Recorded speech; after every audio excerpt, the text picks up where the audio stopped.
Crowd. This is Ron Lachine. That was. The 26-year-old Honda rider from Berkshire is the 1989 World 500cc Motocross champion. Rick Johnson took the checkered flag and the 500cc crown. A few minutes later, he had this to say. Thank God it's over.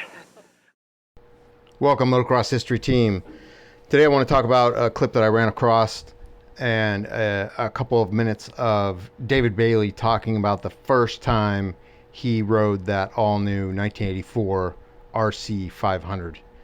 It's pretty awesome to get that first-hand experience and the first-person memories and knowledge of David Bailey talking about the first time he threw a leg over it, first time he tested it, the differences between the 83 that he had ridden and this new 84. Now the 83, if you guys remember, was air-cooled, and this was the first time he in the United States was going to be riding a Works 500. If you remember also, David Bailey in 1983 was all about the 250s. He had a ton of experience riding the RC250 and won I think he won the Supercross title that year. He won the 250 title that year. So Honda wanted him to move up to the 500 class because, for all intents and purposes, Brock Glover was dominating it. And so they gave him this machine to do it with, and he explains a lot about it in that short time.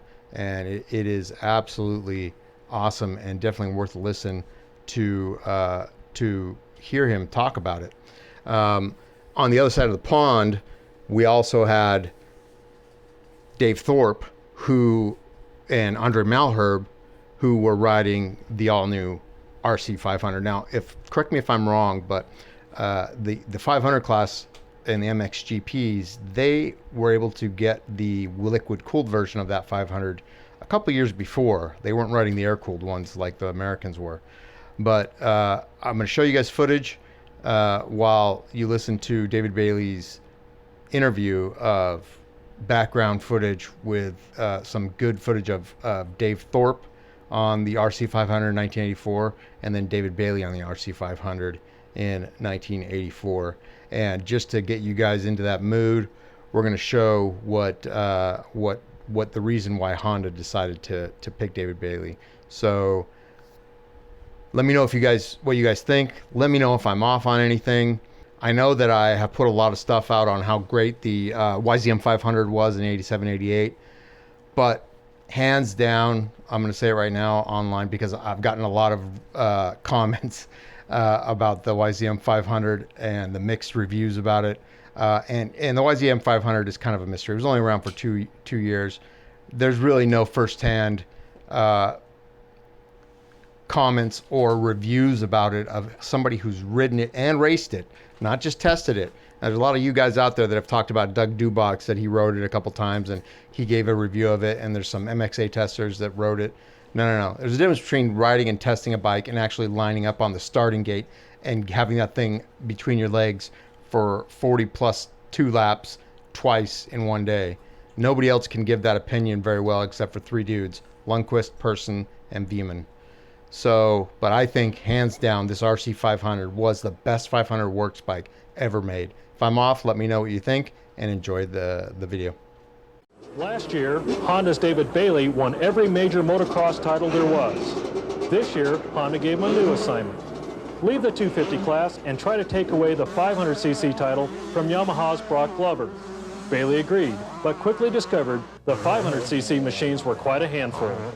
On the 500, I'm just going to have to ride with a little more margin, I think, and not ride quite as close to the edge because the 500 is a lot heavier, certainly a lot faster, and it'll throw you down. Bailey soon harnessed the power of his machine and put on a display of dominance not seen since the Hanna heydays. He not only won the first 5 nationals, but swept each of the motos in convincing fashion. It wasn't until the Mount Morris, Pennsylvania National in May that Glover won his first moto of the year. Bailey went on to clinch the title 4 races later. In addition to winning the 500 title, Bailey again won the Grand National title, which goes to the rider who compiles the best record in both outdoor motocross and supercross events. Of the 4 Japanese factory teams currently in motocross, Honda, Yamaha, and Kawasaki came away with titles in '84. For the second year in a row, Suzuki went home empty-handed. Sometimes the most fun, but most of all, that 84 500 right there is legit. I don't think there's much different on it except maybe the rear tire, just so you know. Well, for those of you that can see, look at that freaking gas tank. Like, how legit is that for 1984? That's. How did you ride that with an erection? Because I don't see there's any other way. They built the tank to plant everything right there. It just laid right on it? Okay. The geometry is perfect. I thought that was a funny He groove used on it your as a crossbar steering bed. stabilizer. Well, 84, which is that's the bike. 83, I won a 250 Supercross, a 250 National and a Supercross. And then they brought in Lachine. And Hannah was going to continue to ride 250. There's no moving him from there. And Lachine was going to ride the 250, and Johnny was going to defend his 125 title. So it made sense for me to just not be in the 250 and just clog that all up, but get on the 500. Plus, I like the 500. And I rode big, 350, 370 Bultacos, back when I was 16. So I was kind of stoked. I'll ride a 500. Anyway, I rode it in '83 at the Nations, and I liked it. It was Brecker's bike, hydraulic clutch. And it was air-cooled, but I liked it. I actually won that race in Belgium. So I was looking forward to it, but I didn't know what Honda was going to make. So I did a lot of practice on my, for 500. But then when I saw that bike and it just started it and I heard it and then I rode it, I'm like, oh man, this is going to be awesome. But what was it about it? Like the sound. Yeah.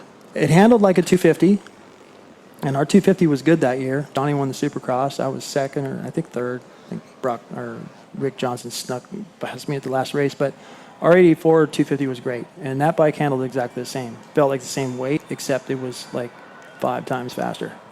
This is the fastest bike I ever had. For its time, all I had to do was not machine. screw up the first 10 feet of the start, and I was going to hole shot every single race. Yeah. 40 minutes gone then, so when Dave Thorpe comes round to the start and finish line, he'll get the board showing 2 laps to go, and really those 2 laps will probably be the longest of his life, Dave. Yes, when he gets the 2 laps, he will desperately not want to make a mistake. Tremendous performance from the British boy. And Thorpe has lapped all but the first 9 riders, and that really is remarkable in competition at this level. Dave Thorpe, his wife Sharon here, little baby boy Lewis as Thorpe. Be down into the sandpit, that 15-foot leap over the top.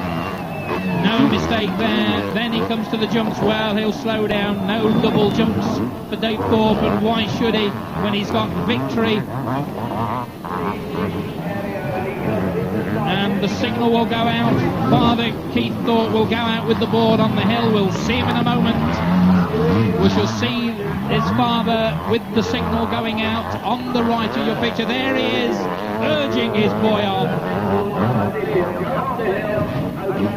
to the top of the hill for the last time.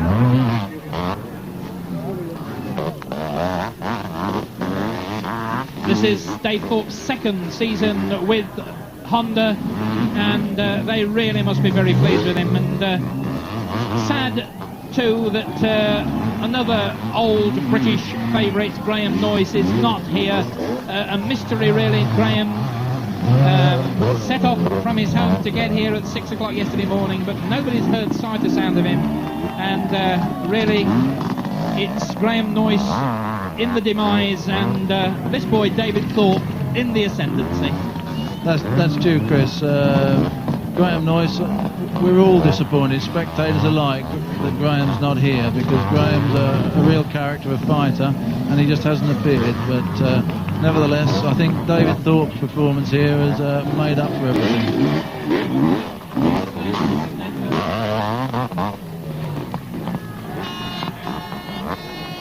The crowd cheer and wave. Dave Thorpe, less than half a lap to go, and the crowd are delighted with good reason. Down into the sandpit again, not slowing down but not taking any risks. Over the first jump, over the second, he can see the checkered flag. Dave Thorpe is going to win the second leg. Overall victory at the British Grand Prix for Dave Thorpe, and a really magnificent performance.